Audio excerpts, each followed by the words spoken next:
if it's just straight, hey, bro, improve your SMV, bro, just like lift weights and looks max and make money and you'll be fine. If that was the only thing that mattered, how come these girls are putting up barriers?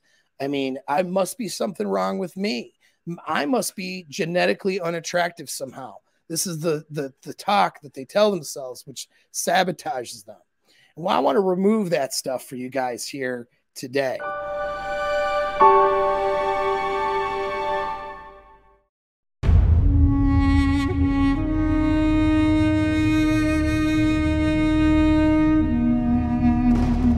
A thing that a client had a question on, and I've had clients have multiple questions on. They can't figure it out because their game is getting better. They're getting more success with women, but they notice like these women putting up barriers between, you know, moving things along in a pickup sense, but other guys who are way douchier seem to be able to get in on that same girl or same type of crowd, right? Like her ex-boyfriend's just douchebag or whatever, or the glass guy she slept with, or the type of guy she normally sleeps with is lower SMV than you hitting on her. And she's putting barriers up. And a lot of guys are like, dude, what is going on? And the problem with that is it messes with your self-confidence, right?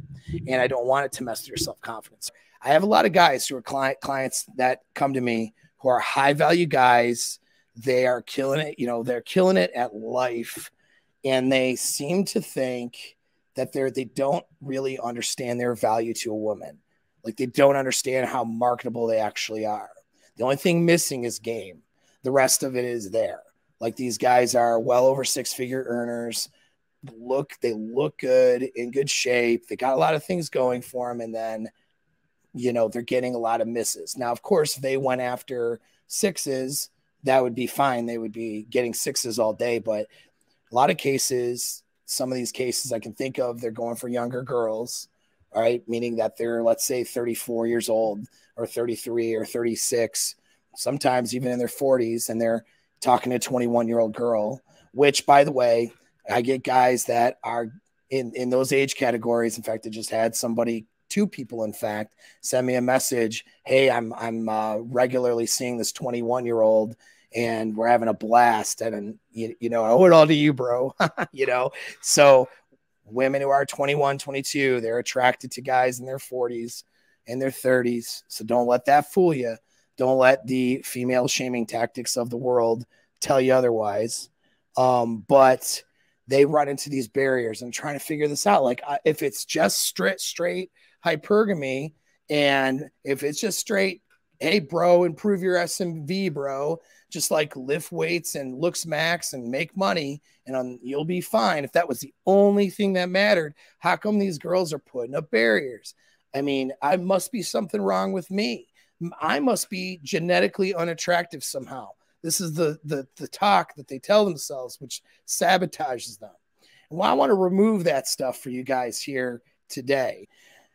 So I figured this out a while ago because I would have girls that would sleep with me very quickly when I was single and out there more for that, right? And I've had girls that would, I mean, still my LTR sleeps with me very quickly, right? And like we still have those experiences, but I mean, if I'm, you know, when I was single, of course, I'm actually hitting on girls and putting myself out there, and yeah, like. It was weird because you would have some girls that sleep with you like this and other girls who would put up barriers. And what was interesting was this. Here's kind of what I noticed is that when I got my physique dialed in to a point, and no, I'm not saying just get your physique dialed in. It's the only thing, but this is just what caused the light bulb to go on. Okay. When I got my physique dialed into a point, and I'm not at that point right now, I'm about 20 pounds over that point, right? Which at a 245-pound guy, though, 20 pounds is nothing, but it's a difference between being like sick, shredded, where I walk around a beach like this and everyone's like, whoa, that guy is jacked and shredded. Like what? Like everyone looks at you versus, you know, people look at you, they see that you're a big dude, but you look more normal. All right. And I know girls don't necessarily go for shredded guys. They don't necessarily want the big guys. That's not a whole nother discussion. Okay. But when I got myself really shredded where I turned heads, it was more now a novelty. I noticed girls would actively seek me out, sleep with me right away. Girls who would put less barriers up, you know. And what had occurred to me was that the girls that were putting up barriers, and I'm not talking about every single girl. Of course, there's some girls just not attracted, that aren't attracted to me. They're not going to be attracted to you, and that's okay. But the vast majority of them, it's like I'd get them on dates, I'd get them out, or I'd get engagement on a pickup, but then they'd have these barriers. And it's like, but I know that she slept with some fat idiot douchebag, no problem like that. So like, what the hell's going on here, right? Well, the sexual action threshold goes up higher when she perceives a dominant alpha guy. Why is that? Not all the time, but sometimes. Why does that sometimes happen? So it sometimes happens because women have a protective nature about them when it comes to being alpha widowed. A lot of women have no idea what being alpha widowed means. If you explained it to them, they would look at you like you were, had some sort of mental disorder, and they will never admit or understand this. Not every woman, of course, but a lot of women. They're just not in touch with what attracts them to men. And we see that all over the place. Women just make, oh, I really want this quality of guy, that quality of guy. And then she's sleeping with somebody who has none of the qualities she talks about, right? So women make goofy decisions, and that's part of their nature. It's a whole thing that would take a long time to explain, but I've done other videos on why that is. All right. So women don't necessarily know. They couldn't tell you what being alpha widowed meant. You don't get that. But here's the thing. There's an innate part of them that understands that if they get blown away by a guy that they can't keep, they're going to get hurt or damaged. They don't know what alpha widowing is, but they know they will go, I don't want to get hurt. Whereas if they sleep with a douchebag that isn't that high in SMV, but just high enough to make them have an okay time sexually and make them feel good about themselves sexually, they say yes to that guy because it's safer. This is the whole thing, and I did a video on this. If you search it up, I'll try to find it and put it in the description of this video at some point, okay? But and if you guys remind me, I definitely will. But I talked about how women, yes, sleep with alphas. There's women who sleep with betas for transactional reasons, but there's women who sleep with guys who are in this third category, which is, I call it maybe the douchebag alpha or the loser alpha category. So in other words, he has enough traits of being an asshole where he's attractive to women enough where they think I'll be all right with him. I'll have a good enough time with him sexually. So she has some attraction, but she is not blown away by him by any stretch.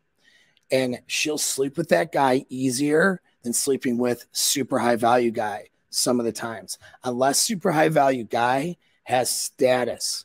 So if that guy is like a celebrity status, a girl will sleep with him because then she has those bragging rights.